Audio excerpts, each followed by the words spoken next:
තිලෝනා අමාදම් ඔබ වෙත ගෙනීමේ පැතිවරදායකත්වය නිලේකා ජුවලරි මාතර ගාල්ල නුගේගොඩ කිරිබත්ගොඩ කුරුණෑගල.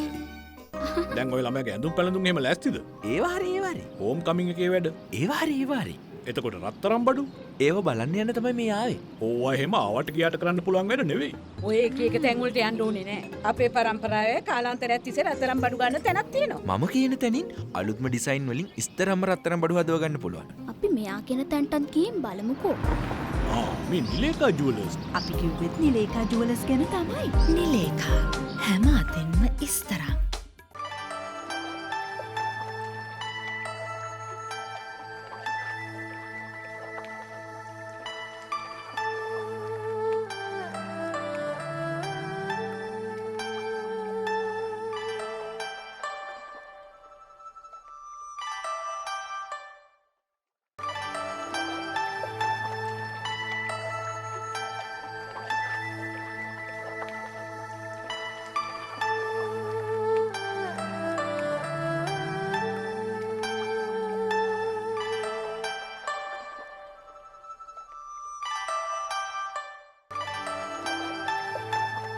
තෙරුවන් සරණයි ඔබට රටට.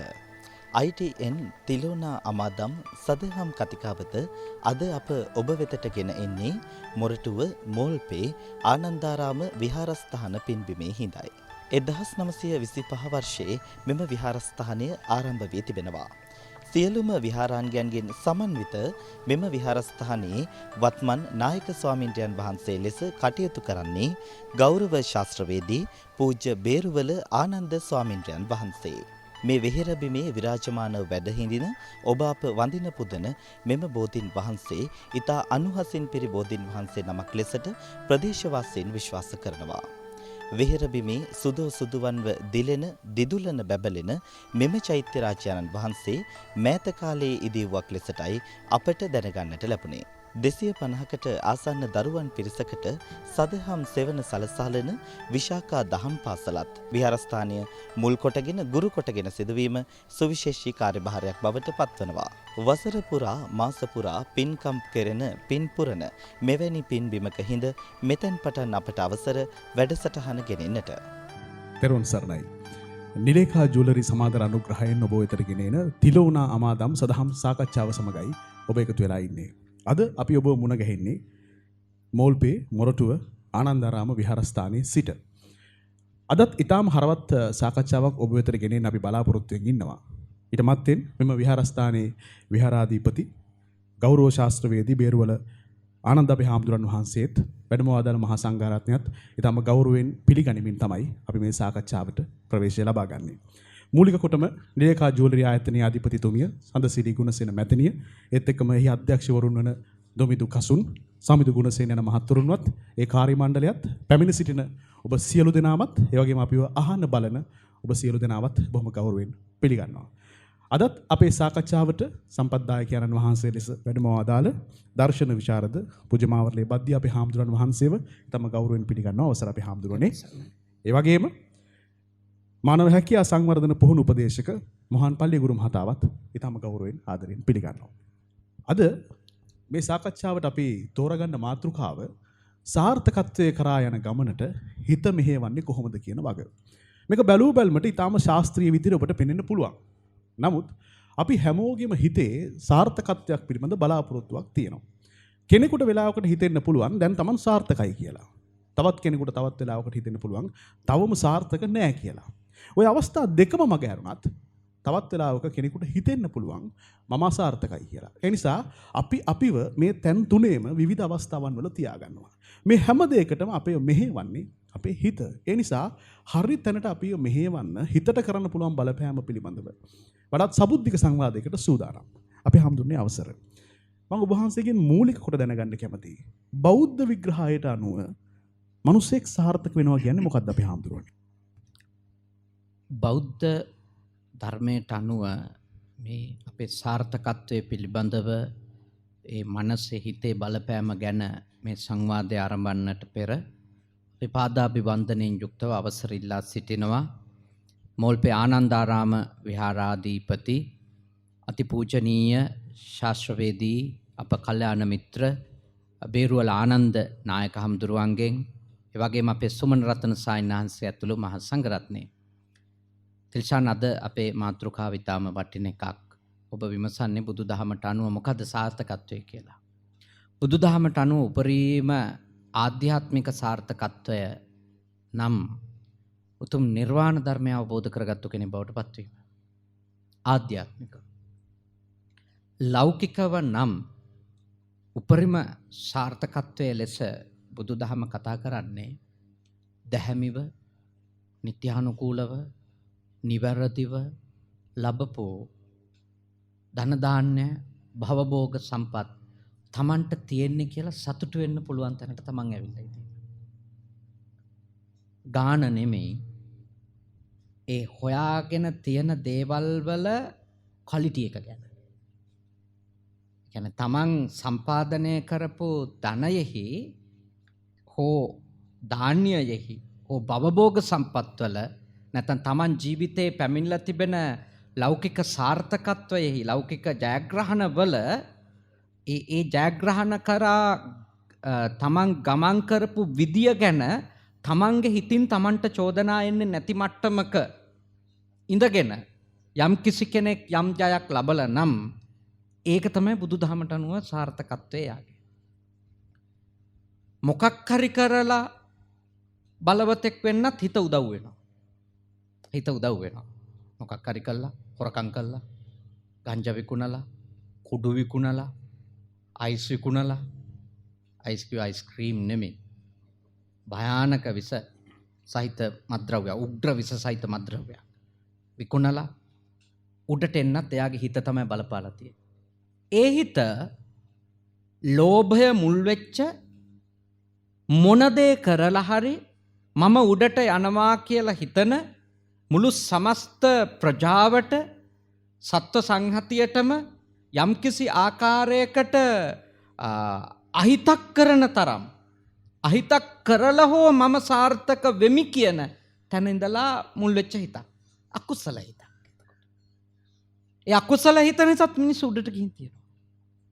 හැබැයි බුදුදහමේ සාර්ථකත්වය කියලා කියන්නේ මේ අකුසල සිත් පුළුවන් තරම් යටපත් කරලා කුසල සිත් පුළුවන් තරම් බලවත් කරගෙන ඒකේ සම්මා කියන තැන පිහිටලා යහපත් සහ නිවැරදි කියන තැන පිහිටලා හෘදය සාක්ෂියෙන් චෝදනාවක් එන්නේ නැති මට්ටමක පිහිටලා යම් කිසි කෙනෙක් යම් ධනයක් ධාන්‍යයක් තනතුරක් ප්‍රතිලාභයක් ලබලා තිබෙනවද බුදුදහමට අනුව ලෞකික සාර්ථකත්වයේ ලෙස එය හඳුන්වන්නට පුළුවන්. ධර්ම සාකච්ඡාවකදී එහෙමත් නැත්නම් බණ අහන වෙලාවක අපි හාමුදුරුවනේ මෙතන ඉන්න හැමෝම අපිව අහන බලන හැමෝම ඔබ වහන්සේ කියන කාරණාව ඉතාම විශ්වාසයෙන් භක්තියෙන් පිළිගන්නවා. නමුත් ගෙදරට ගියාට පස්සේ එහෙම නැත්නම් එදිනෙදා ජීවිතයේදී සාර්ථකත්වය තීරණය කරන්නේ ආර්ථිකය මත කියන එක තමයි ඉතාම ප්‍රායෝගික తත්වය. අපි කොහොම කිව්වත් ධර්ම සාකච්ඡාවක මම කියනවා කෙනෙක් සාර්ථකයි කියලා Tamanට දැනෙන තැන තීරණය කරන්නේ පුද්ගලයාගේ බැංකුවේ තියෙන සල්ලි ප්‍රමාණය. මම ඒකට ඔබ වහන්සේට මෙහෙම උදාහරණයක් කියනවා. ඔබ වහන්සේ සඳහන් කරපු සතුටෙන් ජීවත් වෙන භවභෝග මහ ගොඩක් නෙමෙයි සාමාන්‍ය ප්‍රමාණයට තියෙන මිනිස්සු ඔබ වහන්සේ කියනවා නම් සාර්ථකයි කියලා. සමහර තැනක අපි දැකලා තියෙනවා ඊටාම දැහැමින් ජීවත් වෙච්ච ගොවියෝ සියදි විනාසා ගන්නවා. වෙන මොකුත් හින්දා නෙමෙයි සල්ලි නැති හින්දා, ණය හින්දා.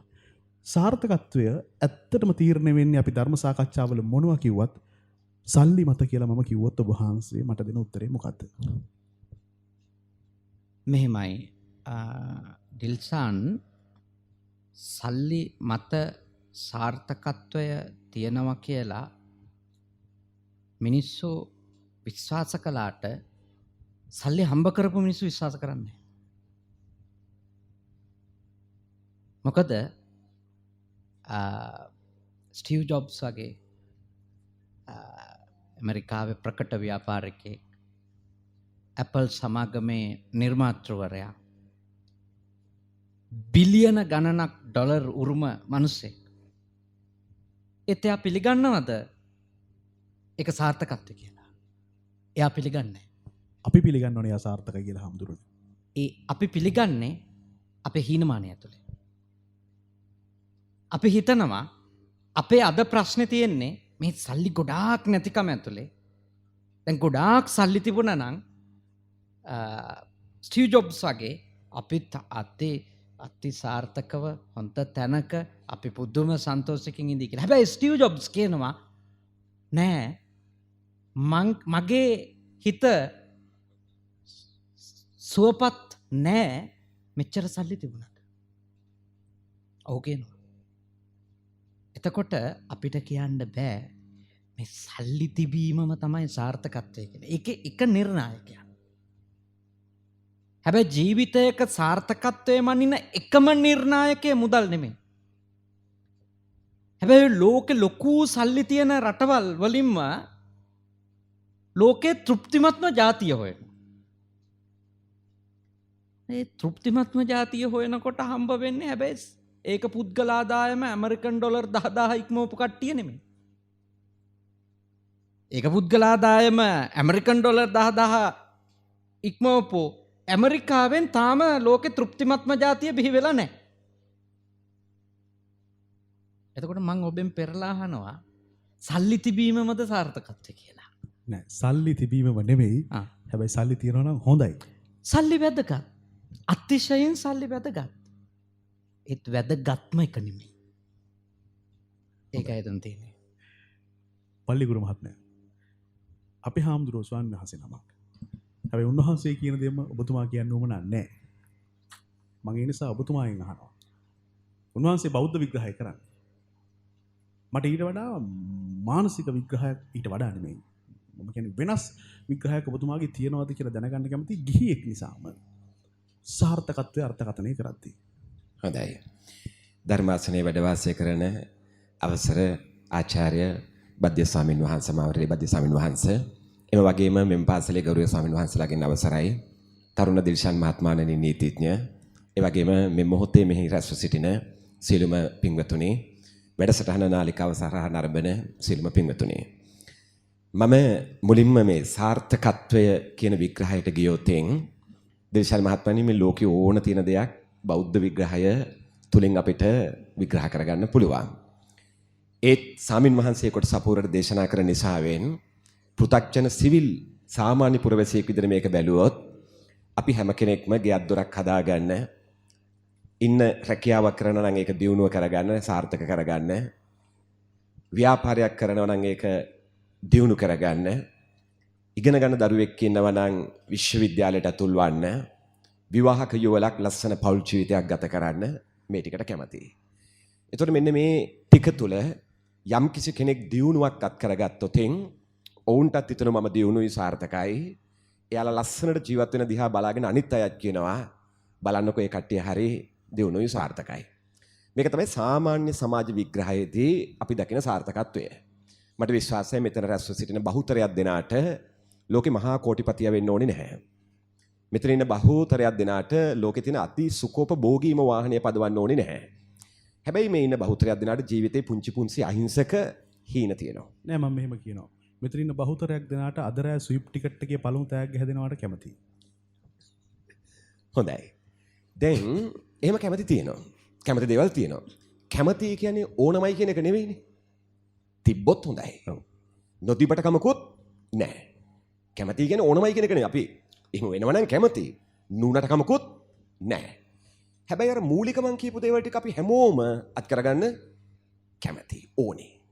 ඒතර මූලික වශයෙන් සාර්ථකත්වය කියලා කියන්නේ එහෙමනම් මෙන්න මේ අපේ ජීවිතයේ තියෙන අර සරල හීන ටික අපිට ජයග්‍රහණය කරගන්න පුළුවන් නම් ලෞකික වශයෙන් අපි සාර්ථකයි. හැබැයි මේකෙදී ඊට වැදගත් සාධකයක් තිබෙනවා. ඒ අපේ ස්වාමීන් වහන්සේ දේශනා කරා. මේ ජයග්‍රහණ ටික අත් කරගෙන අපි ආපස්සට හැරිලා බලනකොට ඒ ගමන් මාර්ගය පිළිබඳව අපිට සතුටු විය හැකිද? ඒතර බුදුදහමේ දේශනා කරනවා අවසර අපි හාමුදුරනේ සන්තුට්ටි පරමන් දනන් ආරෝග්‍ය පරමා ලාභා. අපි අවසාන වශයෙන් අපි මේ කරගන්නපු දේවල් පිළිබඳ ආපස්සට හැරිලා බැලුවම අපිට සතුටක් නැත්තම් ධනය තියෙනවා සතුට නැහැ. සංකල්ප දෙකක් අපි සමාජයේදී කතා කරනවා දිල්ෂාන් මහත්මයාණනේ.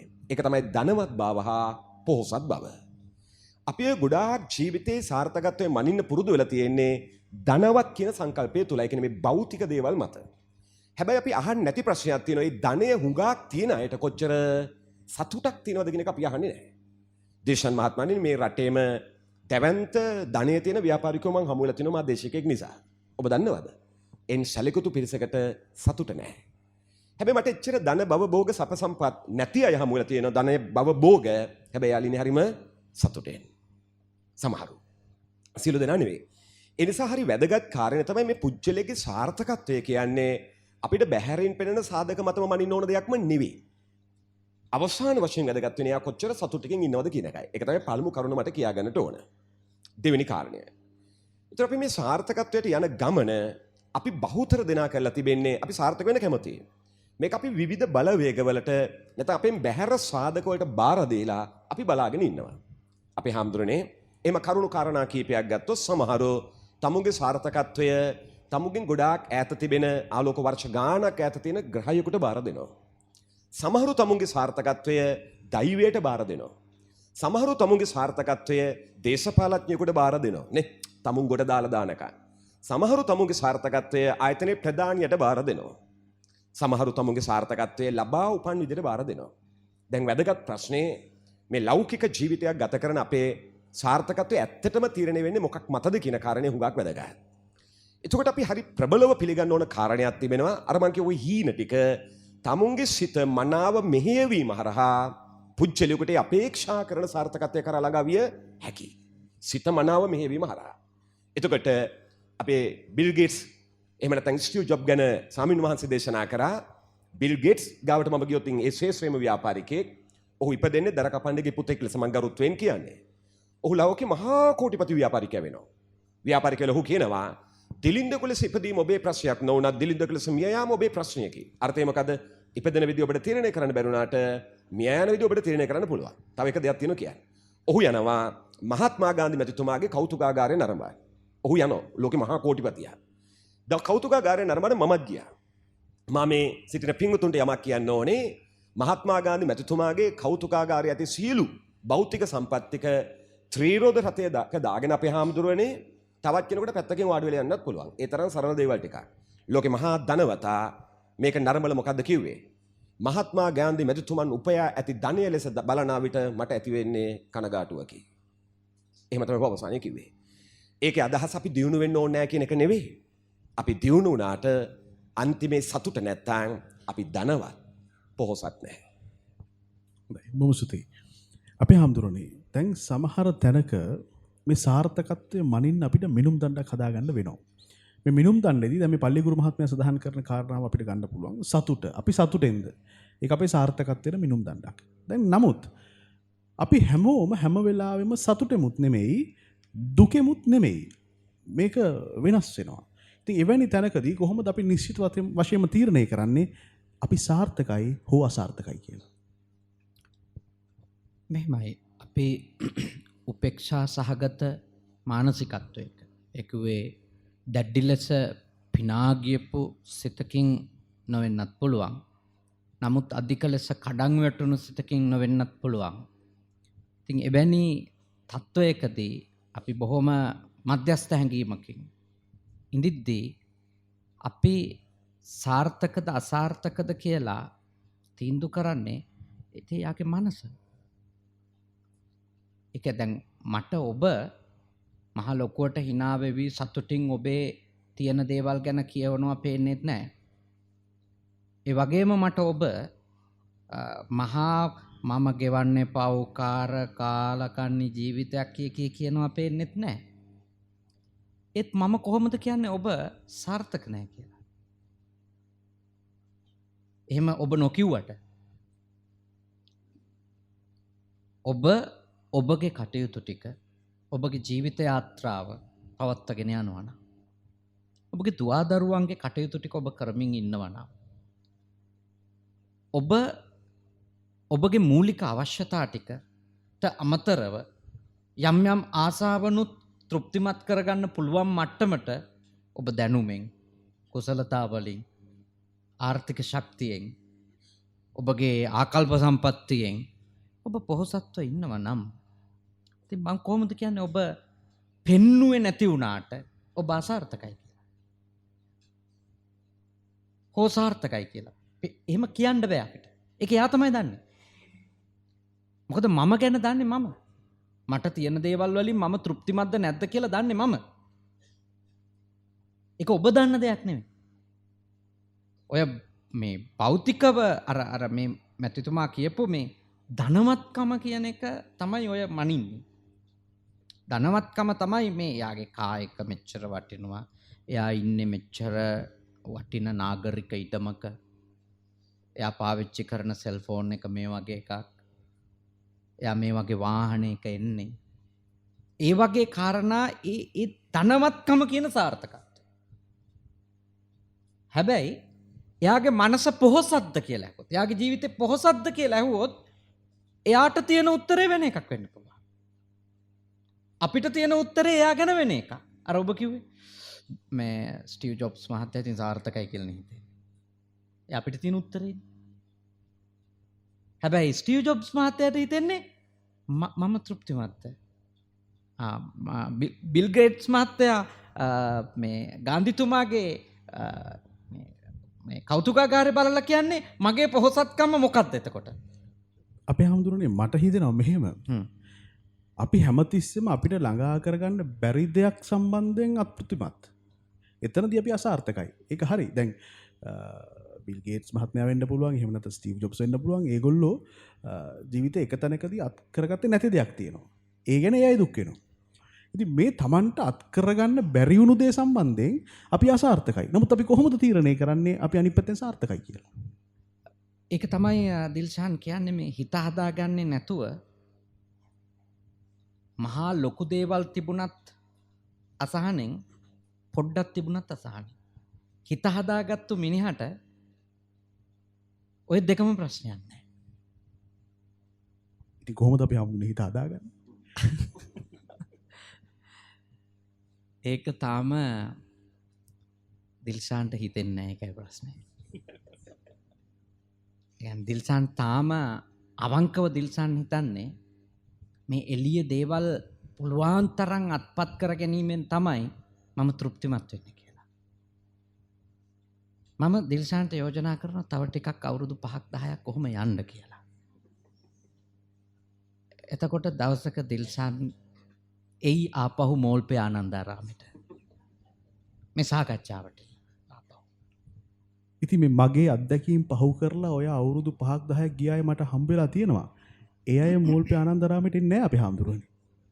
ඒ අය තාම එක එක දේවල් පස්සේ යනවා. ඔබ වහන්සේ විශ්වාස කරන්නේ කොහොමද මම අවුරුදු 5කින් එයි කියලා? නෑ ඔබට තේරුණොත් එයි කියලා කියන්නේ.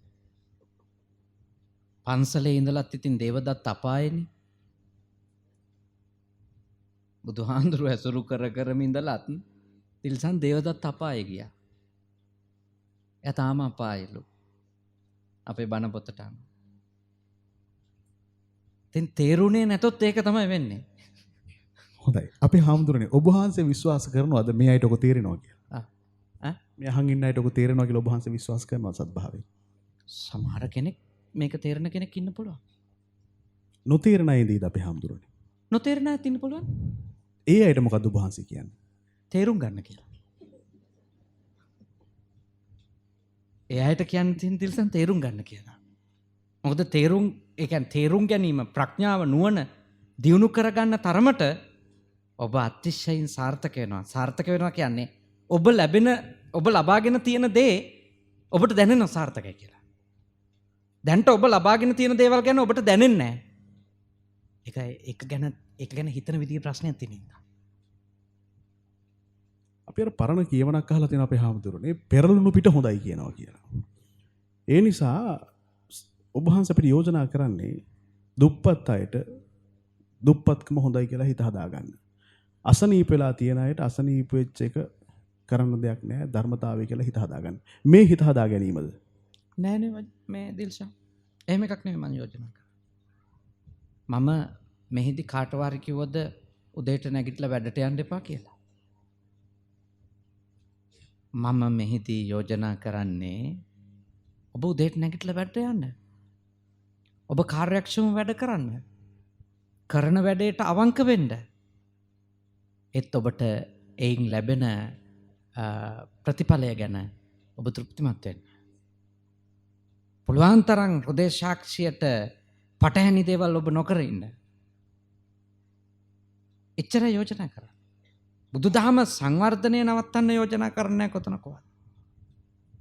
බුදුදහම අනේපිඬු සිටුතුමාගෙන් ඕ බිම්බිසාර රජුරුවන්ගෙන් ඕ ඇහුවේ නෑනේ මොකටද ඔබට මෙච්චර කෝටි ගණන් ධනෙ කියලා. බුදුදහම ඇහුවේ මේක දැහැමිව හොයාගත්තු එකක්. මොකද ඒගොල්ලෝගේ ප්‍රශ්නේ විසඳෙනවා එතකොට. ඒගොල්ලොන්ට තමන් පොහොසත් කියලා දැනෙනවා ඒක නිත්‍ය අනුකූල නම්. ඒක දැහැමි නම්. ඒක සදාචාර සම්පන්න නම්. හැබැයි බුදුදහම උනන්දු කරනවා උට්ටාන විරියාදි ගතා ඔබ උත්සාහය ඇති කරගන්න. ඒක මනසෙන් ඇති කරගන්න ඕන සාර්ථකත්වයට. උට්ටාන වීරිය. ඊට බාහා බල පරිචිතා හොඳට අතපය වෙහෙසවන්න. සේදා වක්කිත්තා සමහර දේවල් වලට දාඩිය වගුරුවන්න වෙනවා. දාඩිය වගුරුවන්න. හැබැයි වග වෙන්න කොමකටද? ධම්මිකා ධම්ම ලද්දා. ලබා ගන්න දේ නීති අනුකූල කරගන්න. දැහැමි කරගන්න. හෘදේ සාක්ෂියට එකඟව යහපත් කියන තැන පිහිටලා ඉඳන් ඒ දේ ලබන්න. මොකද නැත්තම් අර සාර්ථකත්වය එක තැනකදී මහා මානසිකව සහ ලෞකිකව විනාශයකට යනවා. දැන් ඔබලා මේ රට තුළ මාධ්‍ය ශාස්ත්‍රයේ විවිධ තලවල වැඩ කරනකොට ඔබලාට පේනවා බොහෝ දෙනෙකු සල්ලි තියනවා විඳවමින් ඉන්නවා. බයෙන් ඉන්නවා. අද FCID කැඳවයිද? හෙට ජනාධිපති කොමිසමට කැඳවයිද? විඳවනවා. බයෙන් ඉන්නවා. ඔබලා වැනි නීතිඥයෝ සොයා එනවා. ඔබලා ඔවුන්ට පොරොන්දු වෙනවා ගලවා ගන්න බව. ඒත් ඔවුන්ගේ හෘදේ සාක්ෂියෙන් ඔවුන්ව ගලවා ගන්න ඔබලා වැනි නීතිඥයින්ට බෑ නිසා. ඔබලාට පුළුවන් වේ වැලි කඩින් ගලව ගන්න ඒගොල්ලෝ. ඒගොල්ලොන්ගේ හෘදේ සාක්ෂියෙන් ඔවුන්ව ගලවන්නේ කොහොමද? මොකද ඔවුන් කළ දේ ලෝකෙම දන්නේ නැති වුණම් ඔවුන් දන්නවා. එතකොට ඔවුන් පොහොසත්ම මිනිස්සුද? එනිසා බුදුදහම කොයි වෙලාවකවත් ඔබේ පොකට්ටුවේ තියෙන ගාන අහන්නේ. හැබැයි ඔබට අවවාද කරනවා. ඒක ගෙනාවේ කොහොමද පොකට්ටුවට ආවේ කොහොමද කියලා ඇහුවොත් කියන්න පුළුවන් සීමාවෙන් ඉඳන් හම්බ කරගන්න. ඒකට අවංක උත්සාහවන්ත වෙන්න. ඒකට අවංකව කායික මානසික ශ්‍රමයේ වගුරුවන්. ඒකේ විනිවිද භාවය පවත්ත ගන්න. ධර්මානුකූල බව පවත්ත ගන්න. බුද්ධ ආගම ඔබට යෝජනා කරනවා. මොකද හැම ලෞකික හෝ ආධ්‍යාත්මික නැත්තම් ආධ්‍යාත්මික කුඩුපට්ටම් කරගන්නේ නැතුව ලෞකික සාර්ථකත්වයට ගියපු හැම මිනිහෙක්ම එහෙම යහපත් සිතකින් කරපු උත්සාහයක් ඇතුලේ තමයි ඒගොල්ලෝ වැඩිලා තියෙන්නේ. හිත හරියට උදව් කරනවා දිල්සන් මේ ගමන යන්න. හැබැයි හිතේ නිර්වද්‍ය බව ගැන වගවීම ඒ හිත එක්ක සාර්ථකත්වය කරා යන ගමනේදී අපි බොහෝම සැලකිල්ලෙන් ඉන්න ඕන කොටසක්. විවාහ මංගල්‍ය ඇතුළු ජීවිතේ සෑම ඉස්තරම් මොහොතකටම නිලේකා අවුරුද්ද පුරාම ජීවිතය ඉස්තරං කරන රත්තරං. නිලේකා හැම අතින්ම ඉස්තරං. හිත හීලෑ නෑ හරිම මුරණ්ඩුයි තැන තැන ඇවිදිනවා හිතන තැන නවතිනවා කියලා අපි අහලත් තියෙනවා. එතන ඉඳන් තමයි මම මට හිතෙන අහන්නේ. පලිවුරු මහත්මයා මට තාම කෙටි ප්‍රශ්නයක් තියෙනවා. මේ අපි සාමාන්‍ය ජීවත් වෙන සමාජය තුළ අපිට දැනෙන දේ. මට මම මේ කියන ප්‍රශ්නෙට ඔබතුමා හිත හදාගන්න හැටි අපිට කියලා දෙන්න. මේ ගොඩක් අයට තියෙන ප්‍රශ්නයක්. පඩි මදි. කරන වැඩේට ලැබෙන පඩිය මදි. හිත හදාගන්න ක්‍රමය ඔබතුමා අපිට කියලා දෙන්න. හොඳයි. ඒකට හිත හදාගන්න එපා. ඇයි හිත හදාගත්තොත් වෙන්නේ ඔබ එතනම ඉන්නවා. උත්සාහ කරන්න. ඉතින් පඩිය මදි කවුරු හරි ඉන්නවනම් කරන්න ඕනේ මොකද්ද? උත්සාහ කරන්න. නිකන් ඉන්න එපා. ධාර්මිකව උත්සාහ කරන්න. ඒතකොට සතුට හිමි වෙන්නේ නැහැ. ඔබතුමා අහලා තියෙනවද මේ රටේ මිනිස්සු කියනවා කොච්චර කරත් ඔච්චර තමයි කියලා? අපෝ අහලා තියෙනවා. ඉතින් එතකොට උත්සාහ කරත් කියන්නේ කොච්චර කරත් කියන්නේ උත්සාහ කරන එක තමයි. නමුත් ප්‍රතිඵල ලැබෙන්නේ නැහැ. හොඳයි. උත්සාහය ඔබ කරන්නේ වැරදි විදියට නම් කොච්චර උත්සාහ කරත් ප්‍රතිඵලය ඔබ අපේක්ෂා කරන ප්‍රතිඵලය නෙවෙයි. කරන දේත් වැදගත්. ඒක කරන විදියත් වැදගත්. What you are doing and how you are doing it. මේ දෙකම වැදගත්. ඔබ වැරදි දෙයට නම් උත්සාහ කරන්නේ ඔබ අපේක්ෂා කරන ප්‍රතිඵල ඔබට ගන්න බෑ. ඔබ හරි දෙයට හරියට උත්සාහ කරොත් ඔබට හරි දේ ගත හැකියි. උදාහරණයක් විදියට මං ගේ ඉස්සරහා බෝඩ් එකක් ගහ ගන්නවා. අපි අහන්නේ අහවල් එක. ගහ ගන්න ඕනේ සමහරු. ගහගෙන ටෙලිවිෂන් එක දිහා මුළු දවසේම බලාගෙන ඉන්නවා. කවුරු හරි ඇවිල්ලා දීලා යනකම් කීයක් හරි. දිනු වෙයිද? ලංකාවේ එහෙම කට්ටිය නැද්ද? ගිහිල්ලා කොතෙන්ට හරි බාරයක් වෙනවා. මගේ ළමයා විභාගේ පාස් කරලා දෙන්න. හරි උත්සාහයක් නේ කරේ. පාස් කරලා දෙයිද? එහෙම පාස් කරලා දෙන්න පුළුවන් නම් දිල්ෂාන් මහත්මයානේ ලංකාවේ සියලුම වෛද්‍යවරු කපුවන්ගේ දරුවෝ විය යුතුයිනේ. නේ සියලු වෛද්‍යවරු කපුවන්ගේ ළමයි වෙන්න ඕනනේ. ඇයි කපු මහත්තයා තමුන්ගේ ළමයාව ડોක්ටර් කරන්නේ නැතුව අපේ ළමයි ડોක්ටර් කරලා දෙයිද? හැබැයි ඒ පොඩි එකා හොඳට පාඩම් කරොත් රූපවාහිනියට විරාමයක් දීලා මුහුණු පොතට විරාමයක් දීලා ආදර සබඳතාවලට විරාමයක් දීලා යුනිවර්සිටි නොගිහින් හරිද? හරි දෙයට හරියට. ඔබ අර ගෞරවනීය ස්වාමින් වහන්සේත් එක්ක ධර්ම සාකච්ඡාවෙ ඉඳෙද්දී මගේ හිතට කතාවක් ආවා. අපි හඳුනන අවසර. ඒ කතාව නිකන් කිව්වනම් හොඳයි කියලා හිතුණා. අපේ අම්මා කියපු කතාවක්. රජ කෙනෙක් හිටියා. දැසි දස්සන් භවභෝග සැප සම්පත් සියල්ල ඇති එක් දෙයක් අහිමි. සතුට. රජුරු අමාත්‍ය මණ්ඩලය කතා කරලා කැඳවල කියනවා මට සියල්ල තියෙනවා එකක් අහිමි. සතුට. ඔබ මට ක්‍රමයක් යෝජනා කරන්න සතුට ඇති වෙන්න. රජතුමාට අමාත්‍යරු විවිධ දේවල් යෝජනා කරා සියල්ල කළා. රජතුමා ඇවිල්ලා කියනවා සතුට නැහැ. අන්තිමට අමාත්‍ය මණ්ඩලය කැඳවල කියන මේක අවසාන අවස්ථාව. ඔබ මට නොවරදින එක් විසඳුමක් යෝජනා කරන්න. එයින් සතුට නැතුනොත් රාජ උදහසට ලක් වෙනවා. විසකසා දානවා. දැන් ප්‍රශ්නයක්. අමාත්‍යරු කල්පනා කළා ක්‍රමයක් යෝජනා කරා. ඒ ක්‍රමය තමයි කියනවා රජතුමනේ සතුටින් ඉන්න කෙනෙක්ගේ උඩුකය ඇඳුම ගෙනල්ලා ඔබ ඇඳගත්තොත් ඔබට සතුට දැනේ. රජතුමා අනිත් පැත්තට අහන ඔබ සතුටින්ද? නැහැ. අමාත්‍යරු කියනවා නැහැ. එහෙනම් මාලිගේ ඉන්නවද කියලා හොයන්න. හෙව්ව නැහැ. නගරේ ඉන්නවද කියලා හොයන්න නැහැ. අන්තිමට කියනවා අඬබෙර කරුවන් යවනවා හොඳයි සතුටින් ඉන්න කෙනෙක් හොයාගෙන එන්න. රාජපුරුෂෝ විවිධ පළාත්වල ගිහිල්ලා නැතුව හෙම්බත් වෙලා ආපහු එනකොට පුංචි පැල්පතක ඇතුළතින් ඇහෙනවා උරුවන් බාන හඬක්. රාජපුරුෂෝ ඔළුව ඇතුළට දාලා බැලුවම් පේන්නේ මොකද්ද? අතපය හතර හොඳට හතර පැත්තට දාගෙන ඒ පුංචි පැල්පතේ කෙළවරේ තියෙන මැස්සක උඩුබැලි අතට හාන්සි වෙලා ඉන්න මිනිස්සේ. ඔළුව දාලා අහනවා ලොකෝන් නැහැ සතුටෙන්ද? ඉද්ද ගැහුවා වගේ අර මැස්ස උඩ වාඩි වෙන පුච්චලයා අත් දෙක දෙපැත්තෙන් තියාගෙන අහනවා ඇයි නැතුව? ඒක මොකද මං හරි සතුටෙන්. ඒතකොට අහනවා කියනවා ප්‍රීති අන්තිමට අපිට සතුටෙන් ඉන්න මිනිස්සෙක් හමු වුණා. දැනගන්න පුළුවන් ද ලොකෝන් නැහැ ඇයි ඔයිච්චර සතුටෙන් ඉන්නේ? එවිට ඒ පුච්චලයා කියනවා මට අද රැට හොඳට කුස පිරෙන ආහාර ලැබුණා. මං සතුටෙන් කියලා කියනවා. බොහොම සතුටේ. උන්නහේ සතුටෙන් වුණාට රජතුමා දුකෙන්. රජතුමා කිව්වා සතුටෙන් ඉන්න කෙනෙක්ගේ උඩුකය ඇඳුම අරගෙන එන්න කියලා. එවිට රාජපුරුෂයෝ අමාත්‍යවරු කියලා තියෙනවා රජතුමාට සතුට ලැබෙනවා කියලා. කරුණාකර අපිට ඔබටගේ උඩුකය ඇඳුම දෙන්න පුළුවන්ද? එවිට අර පුරුෂයා තමුගේ නිරුවත් උඩුකය පිරිමදින ගමන් කියනවා අනේ උන් නැහැ. මට මේ ඇඳන් ඉන්න සරන් කඩමාල් හැර වෙන මොකුත් ඇඳුම් නැහනේ. අදහස ගත්තා නේද?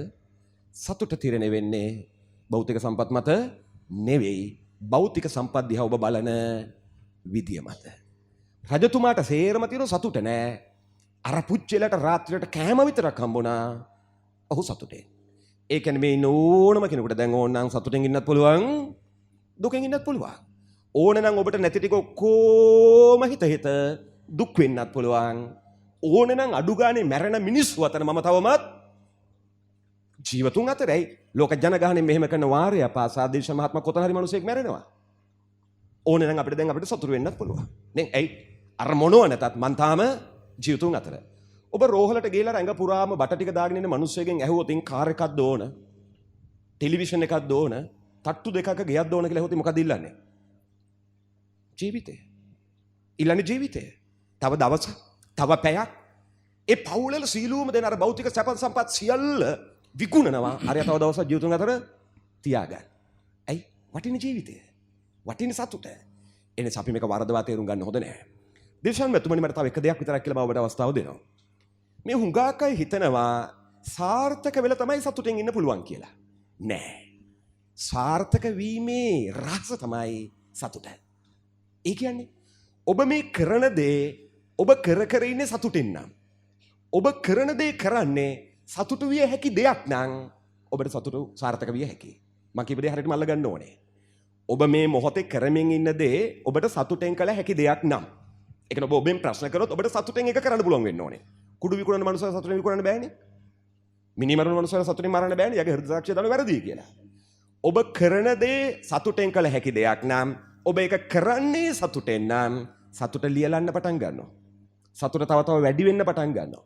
අර අපේක්ෂා කරපු සාර්ථකත්වයන්ට ගමන යන්න පටන් ගන්නවා. යමක් කමක් අඩු අය හිතනවා අර ටික ලබා ගත්තම් සතුට වෙන්න පුළුවන් කියලා. ස්වාමීන් වහන්සේ අපූර්වට දේශනා කර වගේ සියල්ල ලබා ගත්ත අය හිතනවා මේක නෙවෙයි සැබෑ සතුට කියලා. මේක නෙවෙයි සැබෑ සතුට කියලා එයාලා තේරුම් ගන්නවා. පැහැදිලි. අපේ හඳුරන්නේ. සාර්ථකත්වයේ තියෙන්නේ ගමන තුලද ගමනාන්තය තුලද? දිල්ෂාන්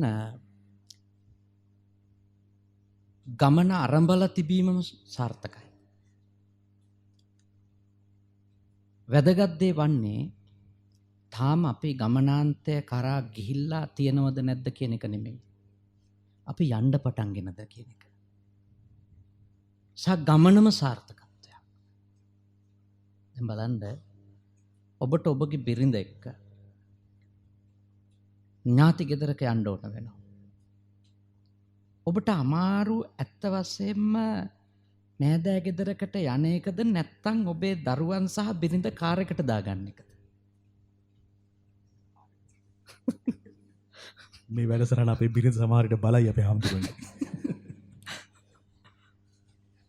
ඒක තමයි ඔබගේ ප්‍රශ්නෙට තියෙන උත්තරේ. ඒ කියන්නේ මේ ලෝකේ බොහෝ අය හිතනවා මේ ලොකුම සාර්ථකත්වයේ ගමන ඉවර කරන එක කියලා. නෑ. සාර්ථකත්වය යම්කිසි අරමුණක 80%ක්ම සැපුරුවා වගේ තමයි ඒක පටන් ගත්තා කියන එක. අමාරු දේ පටන් ගන්න එක. අමාරු පටන් ගන්න එක දෙයක්. ආරම්භන එක. ඊට පස්සේ ඒක යන්න කොහොම හරි පුළුවන්.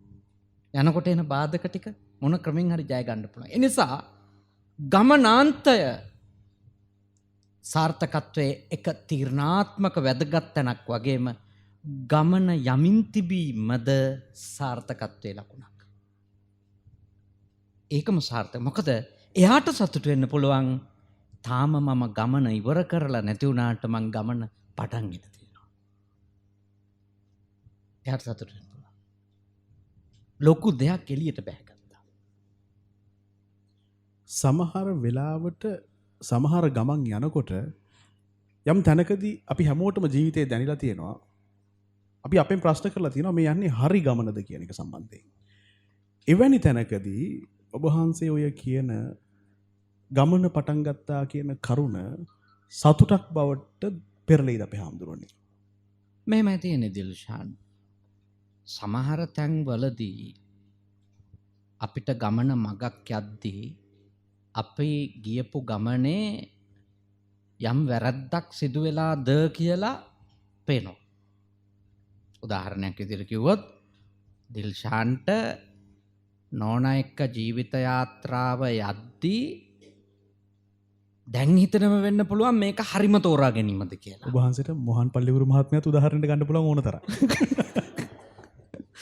නෑ මම මේ ඔබ නිසා මගෙන් ප්‍රශ්න කරන්නේ මම ඔබම අරගෙන කියනවා. දැන් එහෙම හිතෙන්න පුළුවන්. එහෙම අපිට මගදී එහෙම හිතුණත් එහෙම සැක සංකාවත් නැවත අපිට එතන ඉඳලා ඉස්සරහට නිවැරදිව යන්න ක්‍රමවේද හොයාගන්න පුළුවන් එක. ඒ කියන්නේ ආපු ගමන් මගේ යම්කිසි වැරදි තත්වයක් නැත්තම් අපැහැදිලි තත්වයක් තියෙනවා නම් එතන ඉඳලා ගමන පටන් ගන්න පුළුවන් ඒක පැහැදිලි කරගෙන. මොකද දැන් ලොකුම ජයග්‍රහණයක් එතන තියෙනවා. යන ගමන අවුලක්ද කියලා අපිට තේරෙනවා. එන මගදී අවුල් වීම අවුලක් නෑ. අවුල තේරුණොත්. තේරුණානේ? ඒ අවුල තේරුණා යනු අවුල ලිහෙන්න පටන් ගත්ත කෙනෙක්. ඒ කියන්නේ මෙහෙමයි බුද්ධාගමේ කියන්නේ යෝබාලෝ මඤ්ඤති බාල්යං පණ්ඩිතෝ චාපි තේනසෝ. යම් කිසි මිනිහෙකුට තමන්ගේ නොදන්නකම දැනෙනවනම් ඒකෙන්ම මිනිහා බුද්ධිමතෙක්. ඒක තමයි ඒ ගාථාවේ අර්ථය.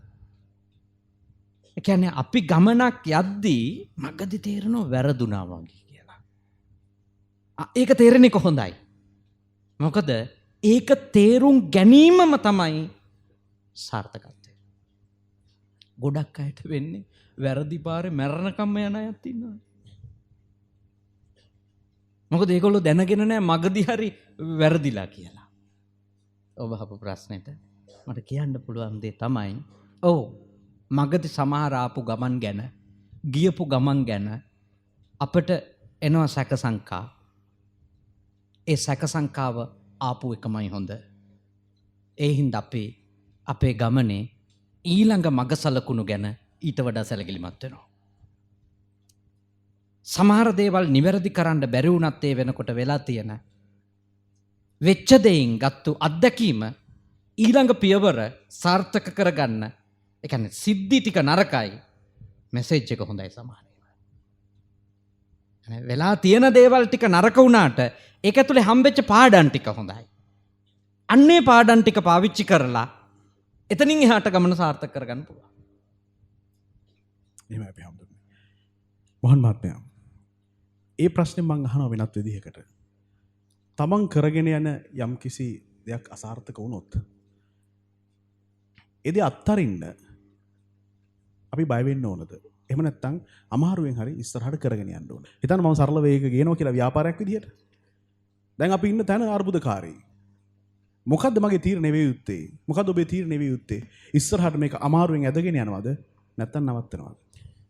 ඊටම පැහැදිලි. ජීවිත ජයග්‍රහණ කරපු අය දිල්ෂන් මැතිතුමනි අත්හැරපු අය නෙවෙයි. එයාලා ඉලක්කය තියාගෙන මොකද කරන්නේ? ක්‍රමය පමණක් වෙනස් කරනවා. ක්‍රමය. ඒ කියන්නේ ගඟක් මුහුද බලා ගලාගෙන යන ගමන ගත්තොත් ගලන එක නතර වෙන්නේ නැහනේ. මුහුද කරාම යනවා. කොහොමද වෙන්නේ? ගලක් තිබෙන තැනකදී මාර්ගය වෙනස් කරගන්නවා. හැබැයි අවසානයේ ගඟට තමයි මුහුදට තමයි යන්නේ ගඟ. නේද? නැත්නම් මොකද්ද කරන්නේ?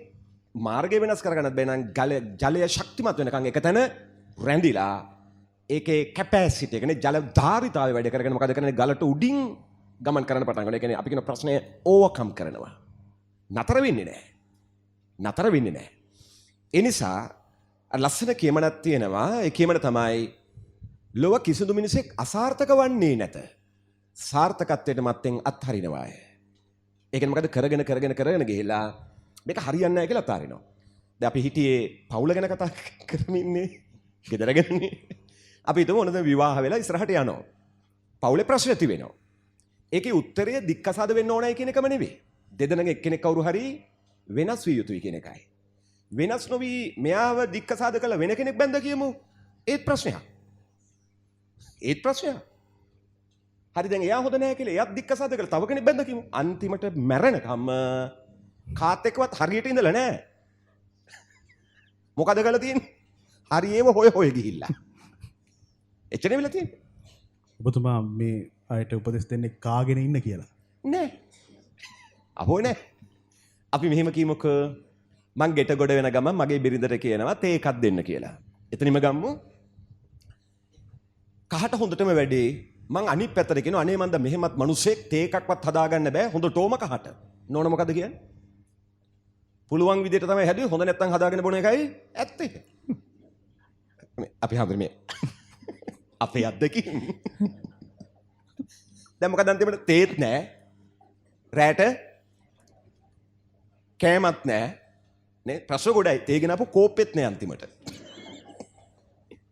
දැන් ඔක මෙහෙම කිව්වොත් තේකනම් ෂෝ කහටත් පොඩ්ඩක් අඩු වුණා නම් පංකාදුයි කිව්වොත් දැන් ඕන මොකද කරන්නේ දෙන්න මම ඕක හදලා ගෙනල්ලා දෙන්නම් කියලා ගිහිල්ලා තේක ගෙනත් දෙනවා හදලා ගෙනත් දෙනවා දැන් තේත් තිබෙනවා කෝපෙත් ඉතුරුයි රැට කෑමත් ලැබෙනවා කාගෙන ඉන්න එපා ඔබ ගත කරන ජීවිතය දුෂ්කරයි නම් විඳවන්න එපා.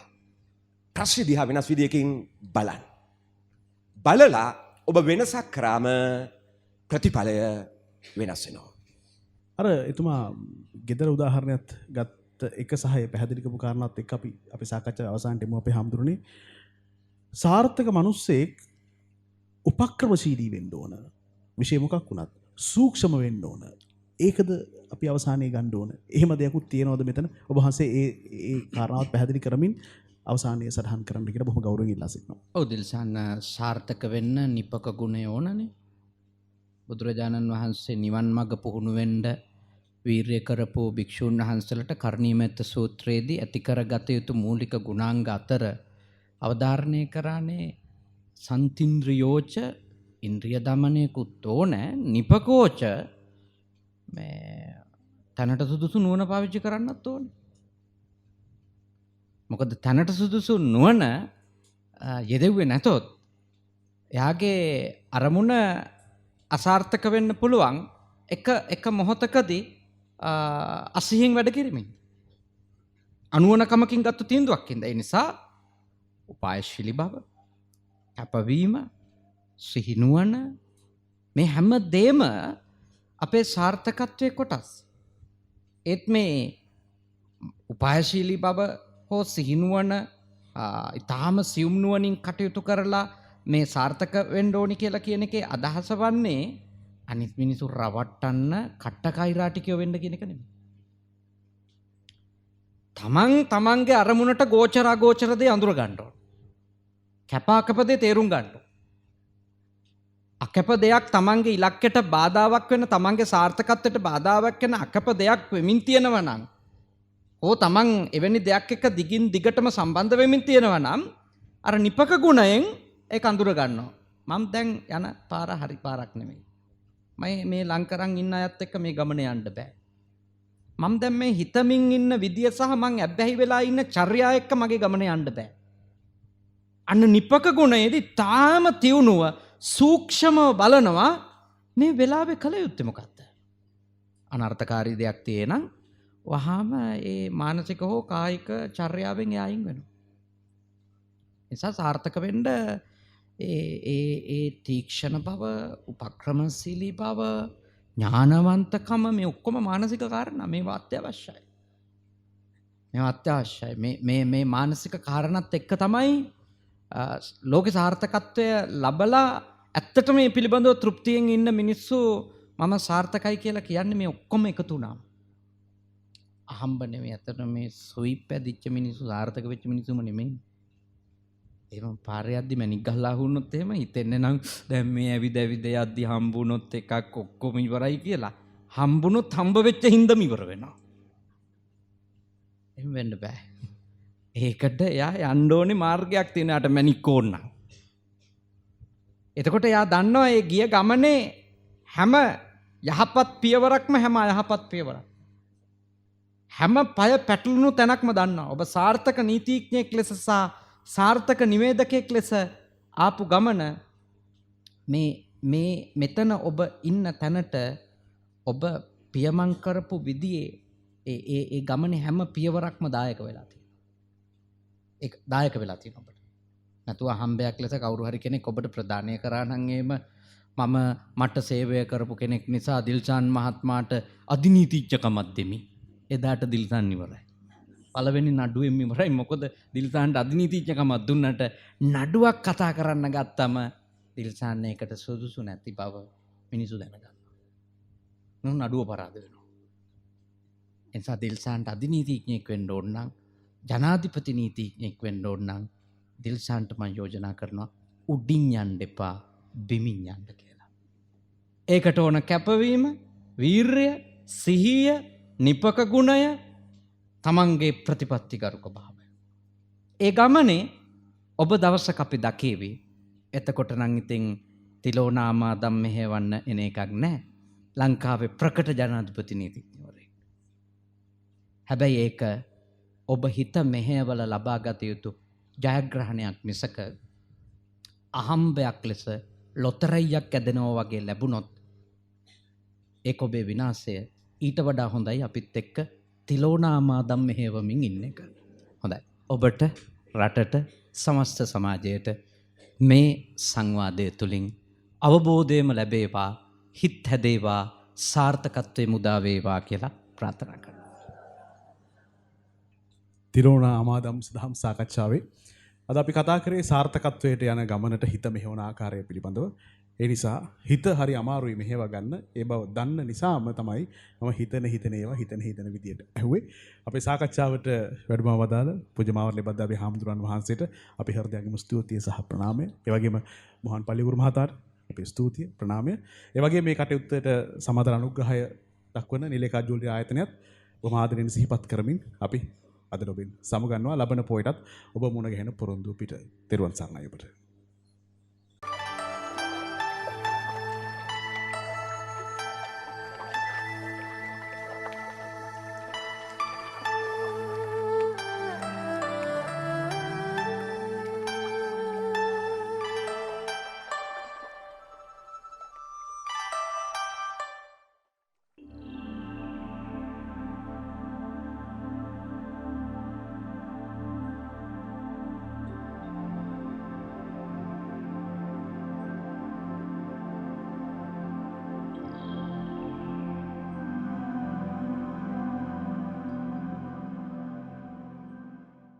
තිලෝනා අමාදම් ඔබ වෙත ගෙනීමේ බැතිබරදායකත්වය නිලේකා ජුවලරි මාතර ගාල්ල නුගේගොඩ කිරිබත්ගොඩ කුරුණෑගල.